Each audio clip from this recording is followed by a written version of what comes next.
I think there we go. What's going on, everybody? Happy Aloha Friday. Welcome to the Hawaii Fishing Gear Show. We are High Fish Gear, highfishgear.com. Sorry that we were not we missed the last couple days. We were having some technical difficulties on our end. We had to replace our webcam here. We got a brand new one on its way. In the meantime, we're using one for auctions. If anybody is watching right now while we're live and you guys got some questions, I invite you to ask them while we're live. We'll do our best to respond to as many questions that come through while we're live. And if you're watching it later in the day, you got some questions, we also encourage you to drop those questions in the comments. And we do our best to try to respond to every question. What's going on, boy? And while we wait for the questions to come on true, let's go ahead and tell you about some products we just added to the website. This was something that I think somebody requested while we were live last time.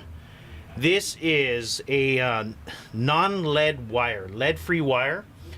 Some of you guys use this lead-free wire for adding a little bit of weight to your flies.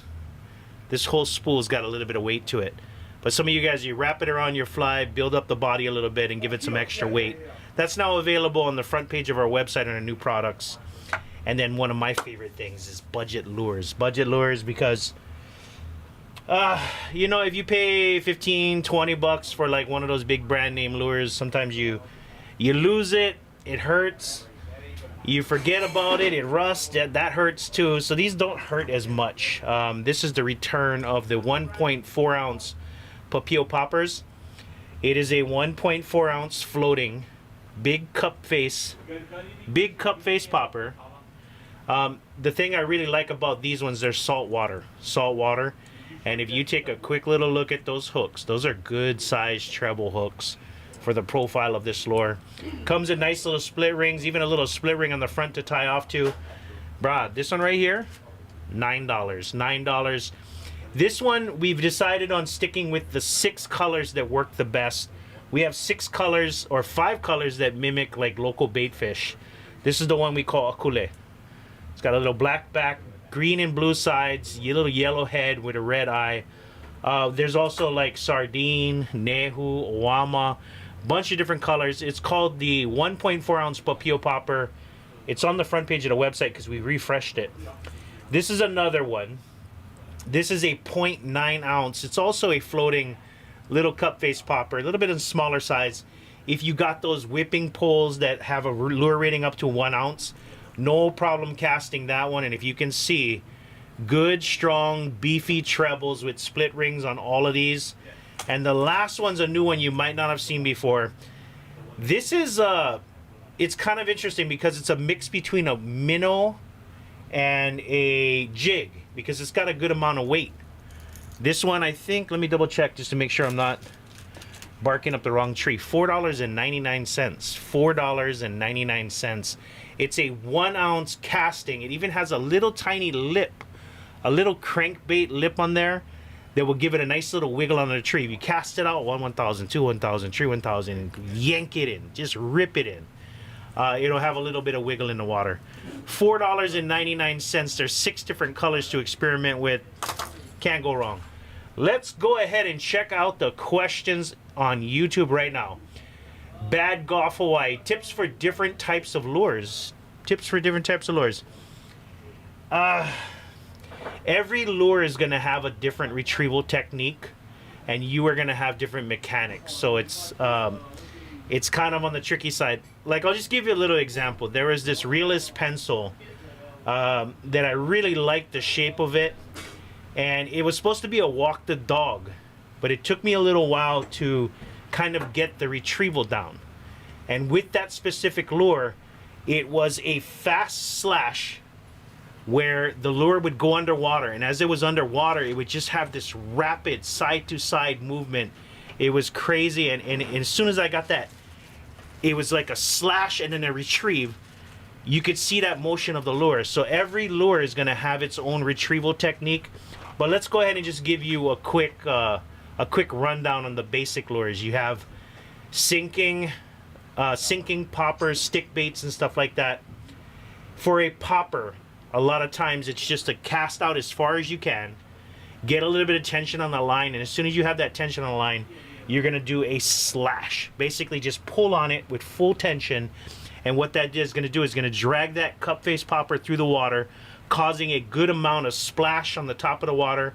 And then when you do the slash, you're going to have some slack. Just get it in again, repeat, bring it in under tension, and do another slash. It's basically just a pop, do a quick slash, get that splash with the popper. Stick baits, a lot of times you want to do a slash, pause, retrieve, slash, pause, retrieve, pull up the slack. It's basically just a little back and forth.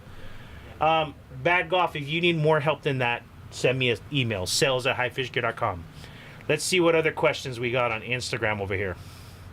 Somebody asked about the HFG rig binder. They are on order.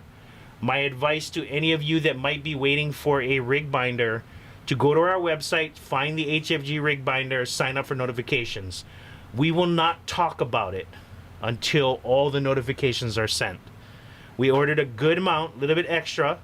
Big shout out to Brada on YouTube, who I think it's Epic Hawaiian Adventures. Epic Hawaiian Adventures, a lot of you guys saw his video, and it kind of stirred up a little bit, like, oh, I gotta get myself one of those. He loves his rig binder. It's in almost all of his prep videos. So shout out to Epic Hawaiian Adventures. When we get our next order in, brother, I'm gonna put 2 on the side for you, yeah? All right. HFG cooler backpack. Less the man. Go to our website, search for cooler backpack. Check out the one that we still have available. I think we have less than 5 left. It is a good, different than the average flat, like the ones that we used to bring in. I like this one because it's a stand-up backpack. You can it rests just like a 5-gallon bucket. They are in stock. If you want to check it out, highfishgear.com. Search for cooler backpack. I don't think I see. What's up, my Blue Ranger? I'm Maui. All right. I think I saw some other questions. Loving the new Hawaiian Custom B whipping rod. Hopefully you got that 10'7". We just sold our last one this morning. They didn't last 24 hours, but they are gone. 10'7" Okuma, a Hawaiian Custom Impachi rod. The 10'7" is probably one of the best ones. Okay, Z-Dog, I think I forgot to reply to your message earlier. He's asking if we fix poles. We have a guy that does our rod repairs. His name is Brad. You drop the rod off here at the shop. I think on average it's 1 to 2 weeks. He can fix the tip. He can redo the guides. He can put butt caps and bell holders on rods. If he has enough time, you got to check with him.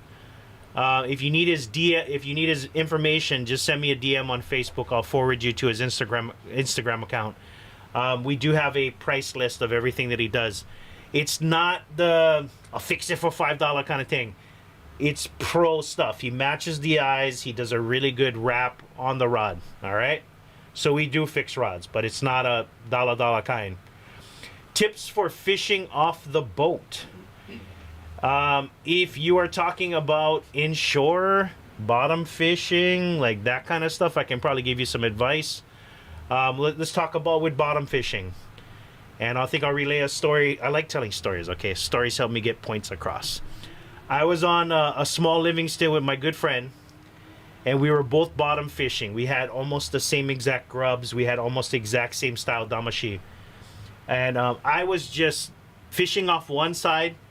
I was catching hages, nunus, all this rubbish fish that I wasn't interested in eating.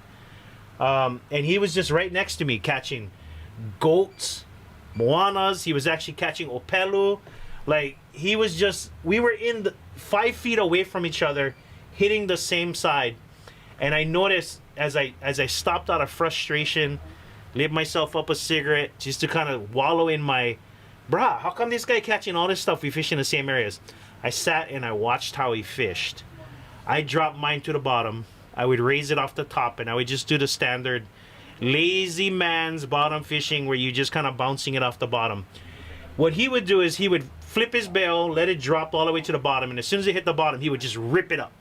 Rip it up, five to six cranks, flip the bail, let it drop again, just repeat. He was going at it. You imagine that lure just constantly going up and down, and with that fast movement, he wasn't catching nunus. He wasn't catching hages because his lures were moving too fast for those doodoo fish, but they were moving just fast enough to get those predator fish to come at it. That's one suggestion. If you're on a small boat and you're inshore trolling, here's my advice to you. Yozuri Crystal Minnow. GHIW and the C4, those two colors. It's a blue sardine and a black and silver. Those two lures right there, you will get tired of catching papillos on them. I tell you right now, those are the only two colors you need. Yozuri Crystal Minnow. If you're in shallow water, use the floating. If you're in deeper water, use the sinking. Okay, let's see. Just got myself a Shimano Stratic 5K and plan to pair it with the Okuma Rockaway 10-foot travel rod. Any suggestions on what to run for whipping?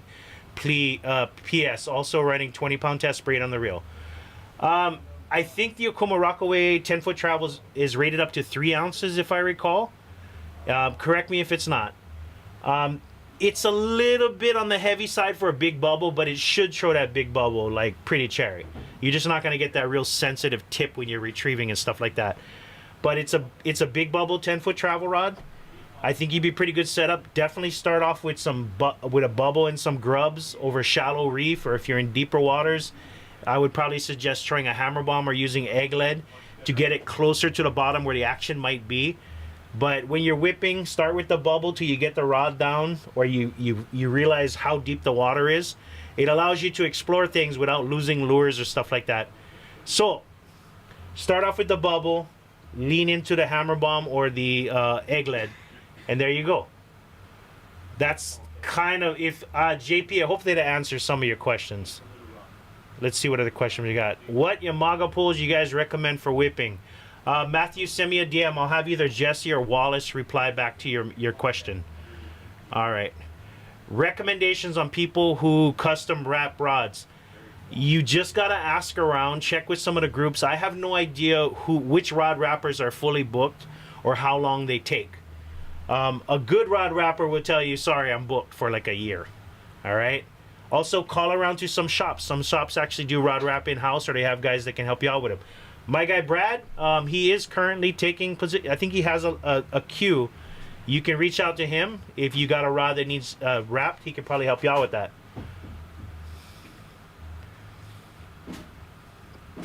Let's see what other questions we got. Oh, Z-Dog, it's Sagittarius. I think it's Segatarius, I think. If you want, send me a DM. I'll give you a link to him on a DM as soon as I get done with my live. All right, we got a bunch of good questions coming through on Instagram. What's going on, Ken?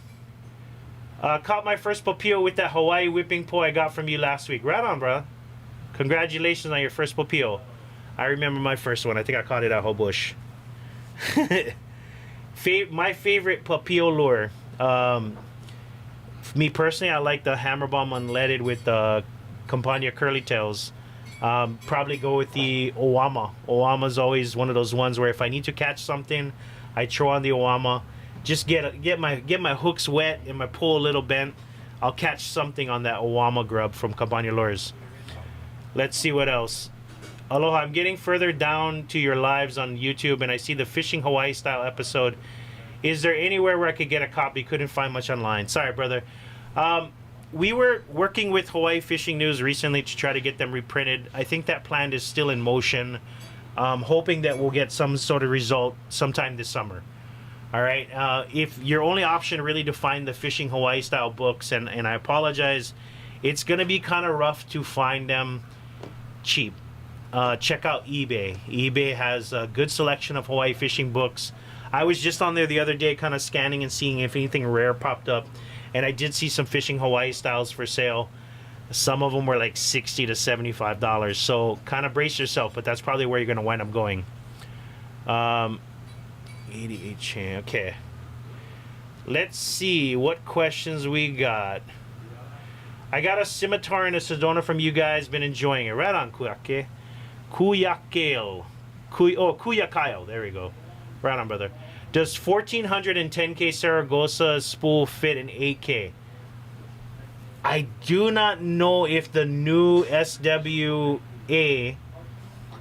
I know before the 8K was compatible with the 10K, but I think that the 8K is a standalone model now, and the 10K and the 14K are interchangeable on the spools. All right, 10K and the 14K are interchangeable. If you want to, DJ, if you want to send me a DM, I'll get a clarified answer on that.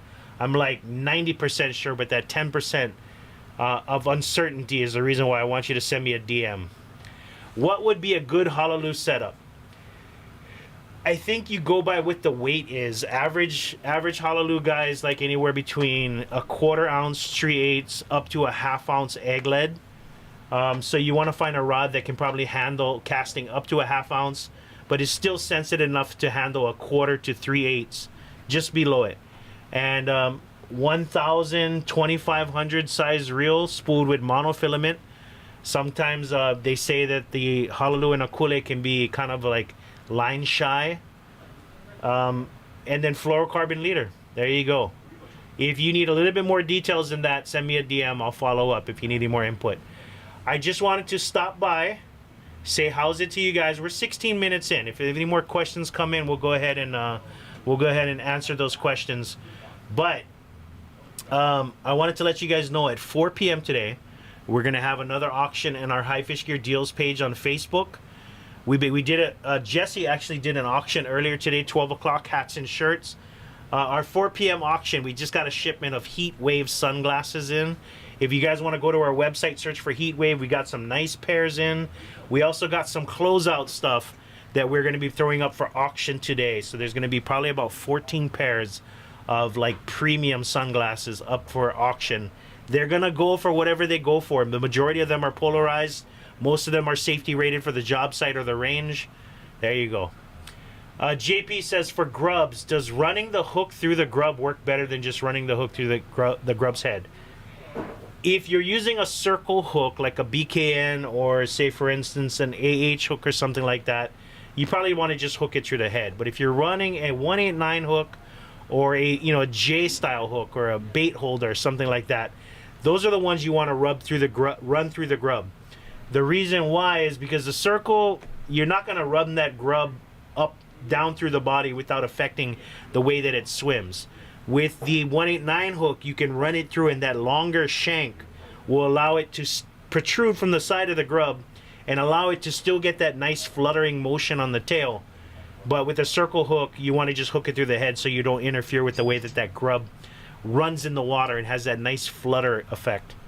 So there you go. Based on the hook, just hook it through the head if you're using a circle. Run it up the shank of the hook if you're using an open J like a 189 or bait holder. All right, 17 minutes, 59 seconds of yapping about fishing. Like I said, if you're watching this later in the day, you missed the live, I encourage you to drop your questions in the comments. If your question's really good, we'll go ahead and start the show next time we're on with your question. I may actually drop an extra live video tomorrow before we do our consignment Saturday. So there you go. You guys have a good one. And if you watch the entire 18 minutes and 24 seconds, please leave a like on the video. It helps us reach more people. You guys have a wonderful weekend. Aloha.